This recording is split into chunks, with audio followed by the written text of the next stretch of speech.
Big boss Marathi season 6चं घर मी तुम्हाला दाखवलं आणि किती मस्त घर आहे. ॲक्च्युली ना, एक घर बांधणं किंवा एखादा शो चालवणं हे बिलकुल खायची गोष्ट नसते. याच्यामागे कित्येक दिवस एक टीम काम करत असते. प्रत्येकाचं ब्रेनस्टॉर्मिंग, स्लीपलेस नाईट, बरंच काय काय असतं. तेव्हा कुठेतरी एक छान प्रॉडक्ट आपल्याला बघायला मिळतं. आणि ह्या सगळ्याच्या मागे कोण कलाकार आहेत? आपण उमंग सरांची गप्पा मारल्या. आता मी तुम्हाला अशा एका व्यक्तीला भेटवणार आहे. खरं तर त्यांचं विजन काय आहे या बिग बॉसला घेऊन ते मला जाणून घ्यायचं आहे. सतीश राजवाडे सर आत्ता माझ्याबरोबर आहेत. खूप स्वागत राजश्री मराठीमध्ये. कसे आहात? व्हॉट्सअप काय चाललं? मी खूप चांगला आहे आणि आपण खूप दिवसांनी भेटतोय. तू कशी आहेस? मी एकदम मस्त आहे सर. जसं मी आत्ता म्हणाले ना, की अजिबात खायचं काम नाही आहे. रियालिटी शो तर म्हणजे जाऊच द्या, एवढी मेहनत असते प्रत्येकाच्या मागे. तुम्ही मगाशी फार जेन्युनली म्हणाल की तुम्ही पहिल्यांदाच आलात या घरामध्ये. आणि बिग बॉस हा शो असा आहे की त्याचे करोडो चाहते आहेत, राईट? अशा प्रकारचा एक शो घेऊन येणं किती मागे किंवा किती मोठी टीम एक तर काम करत असते आणि किती दिवसाचा विचार विनिमय, स्लीपलेस नाईट सगळं असतं. एकतर मी ह्या शोचा खूप मोठा फॅन आहे आणि मला खूप आभार मानायचे ज्याच्या कोणामुळे मी आज इथे आहे, ज्या कोणत्या गोष्टींमुळे मी आज इथे आहे. कारण का हे घर असं घर आहे ज्याने अख्ख्या महाराष्ट्राला वेळ लावला आहे. प्रत्येकाला ह्या घरात यायचं आहे आणि यावर्षीचा ज्या पद्धतीने सेट बनला आहे, आपली थीम आहे दार उघडणार नशिबाचा गेम पालटणार. 800 खिडक्या 900 दारं, प्रत्येक दरवाजातनं काहीतरी एक सरप्राईज येणार आहे, काहीतरी एक थ्रिल मिळणार आहे, आनंदाची बातमी मिळणार आहे किंवा धक्का मिळणार आहे. जर गेम डिमांड करतं त्या पद्धतीने रोज काही ना काहीतरी गोष्टी होत राहणार आहेत. आणि हे सगळं जेव्हा आपण एक थीम म्हणून पेपरवर आणतो आणि जेव्हा हे उभं करायचं असतं म्हणजे आपल्यासमोर एवढा मोठा भव्य दिव्य सेट उभा राहतो. उमंग कुमारसारखा इतका मोठा दिग्दर्शक, कला दिग्दर्शक, त्यांनी डोळे दिपतील असा हा सेट खरंच बांधलेला आहे. तर ह्याच्या मागे किमान अख्ख्या वर्षाचं काम असतं. कारण का हा सीझन संपल्यानंतर त्या अख्ख्या टीमला जेमतेम एक 10 ते 15 दिवसाची सुट्टी असते. परत पुढच्या सीझनचं काम सुरू होतं आणि ते खरंच अख्खं वर्ष पण कमी पडतं. कारण का फक्त सेट नाही, आयडियाज नाहीत, तर कलाकार कोण येऊ शकतात, कोण हा गेम मागच्या वर्षीपेक्षा पुढे नेऊ शकतो. आपल्याला वेगवेगळ्या गोष्टी काय करायच्या असतात, मागच्या वर्षीपेक्षा ह्या वर्षी रसिक प्रेक्षकांना काय वेगळं द्यायचं असतं, ह्याची खूप मोठी जबाबदारी असते.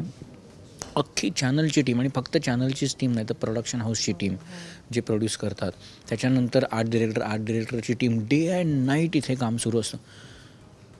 सहज असं फक्त बोटावर जरी मोजलं ना तरी किमान एक 2,500-3,000 हजार माणसं अख्खा एक सीझन उभा करण्याच्या मागे असतात. आणि ना मी जसं सगळेजण म्हणतात इट्स अ टीम वर्क आणि जनरली त्याच्याशिवाय गोष्टी शक्यच होत नाहीत. सर हे सीझन तुमच्यासाठी पहिलं सीझन आहे आणि दरवर्षी म्हणजे आता मराठीमध्ये 5 सीझन झाले, हे 6वं. दर सीझनला कुतूहल असतं कंटेस्टंटबद्दल, घराबद्दल, होस्टबद्दल, काय घरात होणार, कोण राडा करणार, राखी सावंतला आणणार का, असे बरेच प्रश्न असतात. अशा प्रकारचं कुतूहल तुम्हाला सुद्धा होतं की जे ठरलं आता बिग बॉस करूया? बिग बॉस करूया म्हटल्यानंतर ह्यावर्षी कुतूहलापेक्षा ना जबाबदारी खूप मोठी होती. कारण मागच्या वर्षी इतकं प्रचंड यश या शोला मिळालेलं आहे, ते अजून पुढे कसं घेऊन जाता येईल आपल्या, ते डबल कसं करता येईल, ह्याची खूप मोठी जबाबदारी, खूप मोठं दडपण आहे. आणि ते दडपण असणं फार गरजेचं असतं. कारण का आज मी घराबाहेर पडून कालच्यापेक्षा बेटर काय करू शकतो, ही जबाबदारी सातत्याने आपल्याकडे असली कीच आपण काहीतरी चांगलं करू शकतो. आणि मला असं वाटतं थीमपासनं ते घर उभं करण्यापर्यंत ह्या टीमनी मागच्या वर्षीपेक्षा खूप मोठं आणि खूप वेगळं पाऊल टाकलेलं आहे. माझी 100% खात्री आहे की it is going to be full on entertainment. आणि ना सर, जेव्हापासून बिग बॉस ही प्रॉपर्टीज लॉन्च झाली तेव्हा 100 दिवसांचा खेळ हे समीकरणच आहे की 100 दिवसांचा खेळ. पण जे लास्ट सीझन झालं ते 60 दिवसांचं सीझन झालं. त्याच्यामुळे मराठी प्रेक्षकांना, जे मराठी बिग बॉसचे फॅन्स आहेत किंवा प्रेक्षक आहेत, त्यांच्या डोक्यात विचार होता की अरे आता 60 दिवसांचा खेळ होणार की काय. जेन्युअनली आत्ता जेवढे इंटरव्ह्यूज झाले किंवा काय त्याच्यामध्ये हे आलं नाही कोणाकडनं. पण मला तुमच्याकडनं ऐकायला आवडेल की असं काही नाही आहे ना 60 दिवस, यंदाचा खेळ हा 100 दिवसांचा असेल, त्यापेक्षा जास्त दिवसांचा असेल, व्हॉट एक्झॅक्टली काय असेल? यंदाचा खेळ 100 दिवसांचाच असेल. यंदाचा खेळ शेवटपर्यंत जाईल. मागच्या वर्षी काय झालं, कशामुळे झालं, ह्याच्यापेक्षा ह्या वर्षी काय होणार आहे ह्याच्याकडे आपण लक्ष देऊया. आणि मी सर्व रसिक प्रेक्षकांना खात्रीला एक सांगू शकतो की हा खेळ 100 दिवसांचाच असेल. ओके, सो घर तुम्ही बघितलं आमच्याबरोबर. कोणता सेक्शन सगळ्यात जास्त आवडला? मला ना तो बंकबेड फार आवडला आहे. कारण का एक तर लहानपणापासून आपण जेव्हा बंकबेडचा एक कुतूहल असतो, पण बिग बॉसच्या घरात बंकबेड आय थिंक हे सुद्धा पहिल्यांदा होतं आहे.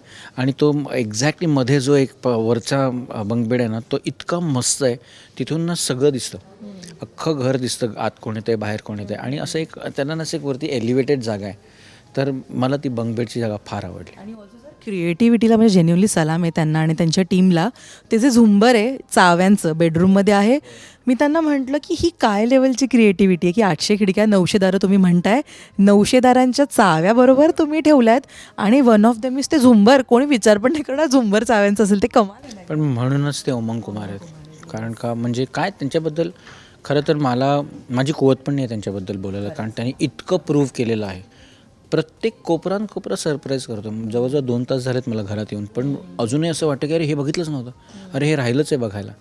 आय एम व्हेरी शुअर ह्यावेळी फक्त कंटेस्टंट्स नाही, हे घरसुद्धा त्यांच्याबरोबर खेळणार आहे. खरं 100% खूप मस्त आहे सर. Thank you so much. हा एक्सपिरियन्स एकतर आम्हाला दिला आणि हे नवीन सीझन आणलं. कारण ना हिंदीमध्ये आपण बघतो सीझनवर सीझन येतात आणि असं होतं की और मराठीमध्ये कधी येणार, आणि ते पूर्ण होते कुठेतरी. ऑल द व्हेरी बेस्ट आणि थँक्यू. खूप असे सीझन बघायला आवडतील तुमच्या यावर्षी दरवर्षीप्रमाणे थोडा 1-2-3 महिने डिले झाला यायला, पण आपण म्हणतो ना देर आहे दुरुस्त आहे.